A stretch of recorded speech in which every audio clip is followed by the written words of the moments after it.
on, it wouldn't be a lefties losing it without MSNBC's Joy Reid and the fear this woman must have. Here she is comparing Donald Trump's administration to that of Adolf Hitler again. Similarities to what happened in Germany and what's happening now in America are just undeniable. History may not repeat verbatim, but it sure does rhyme. Gosh, it must be such a drain on poor. In a shocking turn of events, Joy Reid has been sacked from MSNBC. This is no surprise since the ratings for her show have been below par for a while, even before the 2024 election. But before we dive into the downfall of Joy Reid, please like this video and subscribe to the channel. Every day flying the fake flag, saying the same lines over and over. It's like she must remain outraged at all time.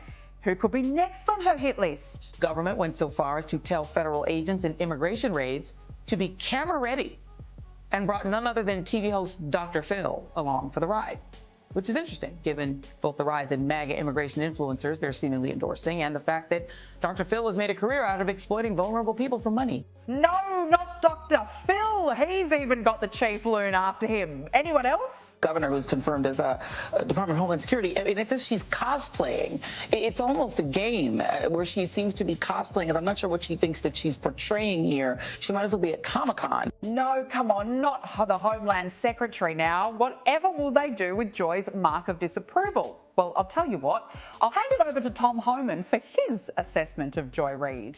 James and Joy say you're reckless and you're just role-playing for fun. She's dumber than a box of rocks. He never misses, does he? Now, my show had value and that, I'm sorry, that what I was doing had value. And in the end, I'm sorry, I try not to cry on TV. And I say this is kind of like me on TV, so I apologize. And that it mattered. I see Karen is there and she's been texting me as well. And so what I will just say is that in the end, thank you. Where I land is that the moment of guilt that I felt, that I went hard on so many issues, whether it was the Black Lives Matter issues of a young baby or a mom or a dad that was killed, or when we opened up people's eyes to the fact that Asian Americans were being targeted and not just Black folks, or went hard for immigrants who've done nothing but come to this country like my parents did and try to make a life and defended them.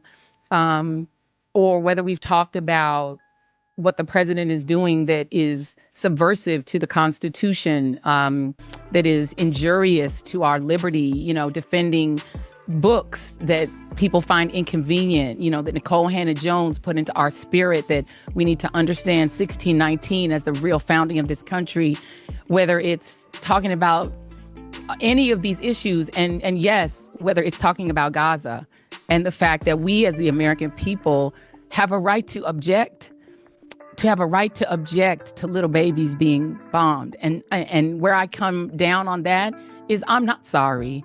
I am not sorry that I stood up for those things, because those things are of God. And I'm a church girl too, and those are the things that I was taught were of God. And so I'm not sorry. I'm just proud of my show. Joy Reid's biased perspective on a variety of issues showed how out of touch the TV host was with Americans about the state of their country. Despite the firing, she still stuck to her guns and blamed her firing on fascism. Would you believe it? Happy Monday, everyone, and we begin tonight with what I think is the question. When you are in the midst of a crisis, and specifically a crisis of democracy, how do you resist? When fascism isn't just coming, it's already here. So what, if anything, can you do about it? Well, for one thing, you can try to learn from history, from what people in this situation in countries around the world and in America have done before. As my friend Rachel Maddow always says, history is here to help. America hasn't always been a free country for everyone, and we've had resistance movements from day one.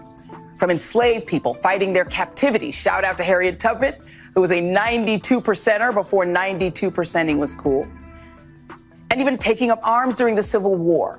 to the women's movement and the workers' rights movement and the Stonewall gay rights movement. They've all been versions of the fight to make this a free country for everyone and to have a true multiracial democracy.